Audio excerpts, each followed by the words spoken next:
আসসালামু আলাইকুম ভিউয়ার্স। তো আজকে আমরা কথা বলবো কাতার বিজনেস নিয়ে। তো আপনারা জানেন যে বাংলাদেশের বাজারে কিন্তু এই কাতার বিজনেসটা কিন্তু অনেক জনপ্রিয় এবং এটার প্রচুর চাহিদা। বাংলাদেশের মাঝে অনলি ওয়ান বিজনেস হচ্ছে কাতার বিজনেস। তো এটা আমরা পাইকারি সেল করে থাকি। শুধু কাতার নয়, আমাদের কাছে আপনারা পাবেন মোমবাতি, আগরবাতি, গোলাপ জল, আদার্স প্রোডাক্ট পাবেন। তো এটা হচ্ছে আমাদের নিজস্ব ফ্যাক্টরিতে তৈরি। দিস্তা কাতা এবং 20 টাকা দামের দিস্তা কাতা আছে, 30 টাকা দামের 55 টাকা, 100 টাকা। তো আপনারা যারা বাড়িতে বেকার আছেন, কোনো জব খুঁজে পাচ্ছেন না, কোনো চাকরি করেন না, তো তারা এই বিজনেসটা স্টার্ট করতে পারেন। এটা অনেক লাভজনক একটা বিজনেস। তো এটা হচ্ছে 20 টাকা দামের খাতা। আমার পিছনে যে খাতাটা আছে এটা হচ্ছে 20 টাকা দামের খাতা, আর ওটা হচ্ছে 50 টাকা দামের খাতা।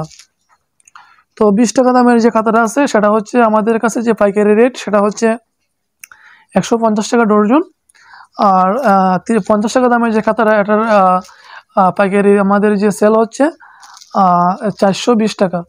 তো আপনারা এই 420 টাকার যে 50 টাকার যে খাতাটা সেটা আপনারা 500 টাকা বিক্রি করতে পারবেন। আর ওটা যেটা 150 টাকা কিনা 20 টাকা দামের খাতা সেটা আপনারা বর্তমানে মার্কেটে আপনারা 180 টাকা বিক্রি করতে পারবেন। তো যারা বিজনেস করতে চাচ্ছেন, কোনো বিজনেস আইডিয়া খুঁজে পাচ্ছেন না, তো আমাদের কাছ থেকে এই খাতা নিয়ে আপনারা এই খাতার বিজনেসটা শুরু করতে পারেন। এটা অনেক লাভজনক একটা বিজনেস।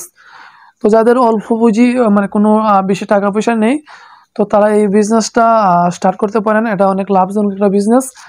আপনারা 20 থেকে 30,000 টাকা হলে আপনারা এই বিজনেসটা স্টার্ট করতে পারবেন। তো আপনারা চাকরি পিছনে না ঘুরে আপনারা এই বিজনেসটা স্টার্ট করে দেন। আপনারা প্রতি মাসে লক্ষ লক্ষ টাকা ইনকাম করতে পারবেন এই খাতার বিজনেস থেকে। আর আমাদের শুধু খাতার সাথে সাথে আপনারা পেয়ে যাবেন এখানে এলইডি লাইট। তো এলইডি লাইটের মধ্যেও ভালো একটা বিজনেস রয়েছে। তো আপনারা যারা বিজনেস স্টার্ট করতে চাচ্ছেন, তো তারা আমাদের সাথে যোগাযোগ করতে পারেন। আমাদের কন্ট্যাক্ট নাম্বার দেওয়া থাকবে। তো সবাই ভালো থাকেন, সুস্থ থাকেন, এবং যে যেখান থেকে আজকে আমাদের ব্লগটি দেখতেছেন, বিজনেস আইডিয়া ব্লগ, তো সবাই কমেন্টে জানিয়ে দিবেন। আর যারা মাল নিতে আগ্রহী, তো সবাই আমাদের সাথে কমেন্টে কথা বলতে পারেন, অথবা আমাদের নম্বরে কলে যোগাযোগ করতে পারেন। তো সবাই ভালো থাকেন, সুস্থ থাকেন। আবার দেখা হবে নতুন ব্লগে। আসসালামু আলাইকুম।